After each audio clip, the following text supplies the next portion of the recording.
A fair amount of time went by between us making the first one and the second one coming on stream, and then it was quite quick. It was like, all next month, are you free to do it? And I remember thinking for some period after the first one, look, this is going down a storm in the cinema. It won't be long before they come to us with the possibility of a sequel. But that was misguided on my part, because, I mean, who knows what the full story would have been if they'd got Andrew Robinson back. My contribution to part 2 is very small. What's the matter, Kirsty? It's only Frank. It was a classic thing of, hi, we've had the Hellraiser guys on the phone, they want to do a sequel, and they're sending you a script. And I remember looking at it and going, right, yeah, I mean, I love playing the character. There's nothing new here for me to do. They haven't taken this into a new area or developed it especially, but that's not my department. And I sort of said, yeah, that's fine. I thought that the aesthetic of the first film was so successful, I wanted to be involved in that same thing. It's only Uncle Frank. Oh, no. Didn't you get my message? The scene that is there is it's undershot. It's the production values aren't as high. There seem to be these kind of weird trays with people underlit, and you sort of going, well, that's a person underlit. It's not like a Cenobite. We've lost the charm, the strength of the imagery. It's just become a bit, not lazy, but undeveloped. Well, it did look like a sort of room off an airport lounge, a bit, I would have much preferred a kind of sleazy mattress and some sort of chains in the corner and, the sound of some crying off or whatever. That would have been the world that Frank knew. I think in terms of art direction, in that area, the film just didn't have the power, either financially or visually, to do what it set out to do in those sequences. This is my hell. They're here to tease me. They promise forever and never deliver. But again, you only know that once you're on the set shooting it, and then you when you see it, you go, okay, well, that's not quite the deal. If you're going to replace Clive, you may as well replace him with someone who's even more dynamic in storytelling terms. I didn't get the impression that was the case. That was a weird thing. I would have thought that would have been a shoe-in. He's had the hit with the first one. He'll have an even more firm, controlling hand in the second.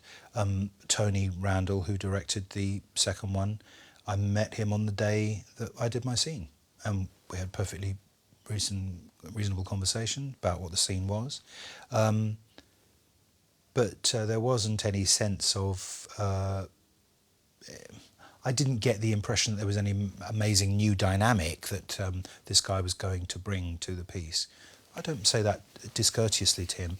I just thought, I wonder why Clive's not doing it. I was aware that it felt a bit more work a day, whereas the stuff we'd shot on the first film did feel unique and driven. You get that with an auteur director. You get that sense of you're part of a clear vision, whereas with something like Hellbound, it was much more clearly a sort of work-a-day experience. They were using the things they knew worked from the first film.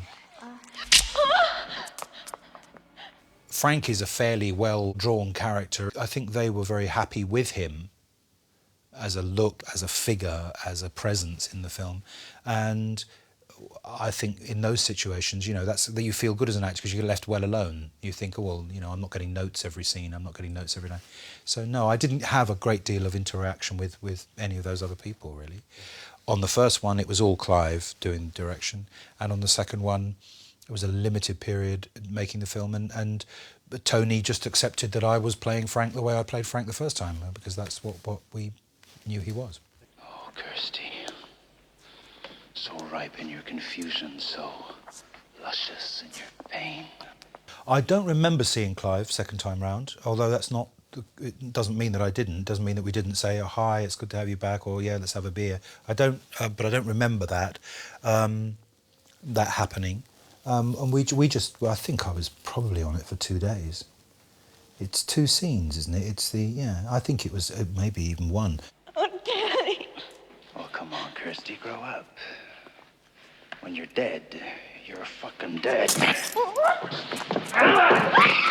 And I think they use footage from the other film, which they chop in, which makes it look like a greater contribution. Some of that stuff, you see, that had been shot for the first film got used in the second film, Hellbound, in a church when Julia remembers a marriage. And they were shot as part of scenes that actually, with many other characters in, that didn't get used, but they've been dropped in. In part two, the scene itself seems more slasher movie, more obvious and overt. Don't be naughty, Kirsty, or I'll have to punish you first. Huh? Perhaps you'd like that. And when I watched it again recently, I was struck by that. I thought, yeah, this just looks a bit stuck on now. This looks a bit gratuitous. Whereas the other sex and the other violence in the earlier film, the first film, isn't gratuitous. It's integral to the story. So there was an element to the second film which just felt not as rooted. Okay. Don't hurt me. I'll do anything. I remember doing the fire sequence. The burning sequence was quite long-winded. That went on for a while, but it worked. I did my scene with Ashley. I think it was only Ashley that I worked with on that. She was extremely committed to it all. I'd rather burn.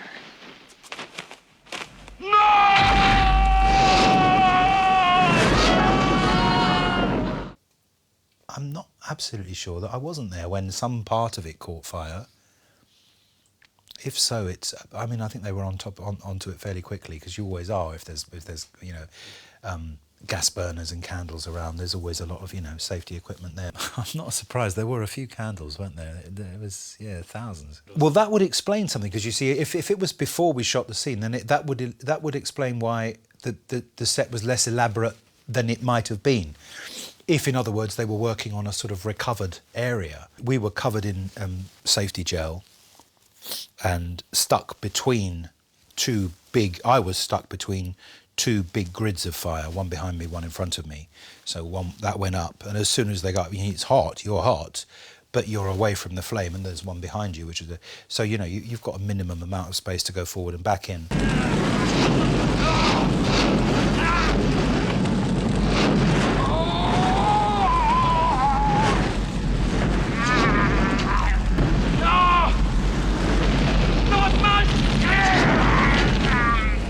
What I was pleased with when I heard my own track being used in part two was that it was perfectly saleable, perfectly acceptable, and raised the question of why it had been covered in part one, dubbed in part one. Oh, don't be shy, beautiful.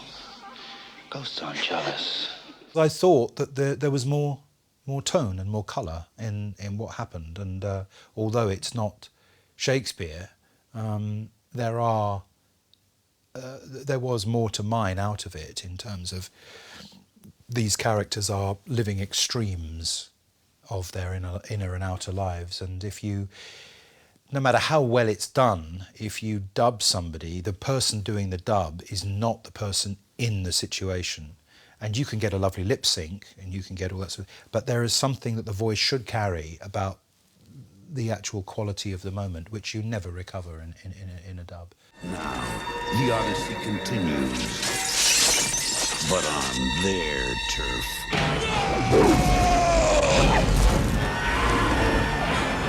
Hellbound, Hellraiser 2. I walked away from the second movie's shooting, and all involvement stopped there. I wasn't offended by that.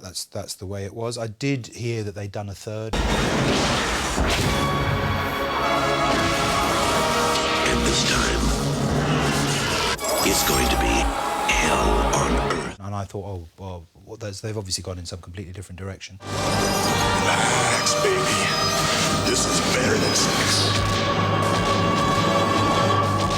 It's so good to be back. Clive Barker presents Hellraiser 3, Hell on Earth. I thought that the second film, which I had very little to do in, but I thought the second film was of a very different order, and made me actually think, oh no, I don't want to do any more of this. I want to get out of this. I think the first film is an absolute gem. And it's contained. It's a contained, tough, hard little film that knows what it's trying to do, and it does it. We'll tear your soul apart. I've had letters from various people who want me to do unspeakable things to them. I come out the stage door at the Royal Shakespeare Company sometimes, and there are men in wind-sheeter jackets with pictures of Frank to sign, and that's all right. The film has followed me around. I do when I'm working in other places. People come up to me and go, oh, I just want to tell you that I love that film, and it does that, and I watched it, and we used to watch it, and we always had pizza, and we'd have a Hellraiser, and it's fine. And that's lovely. That's exactly what you'd want with certain movies that you've made. What's your pleasure, sir?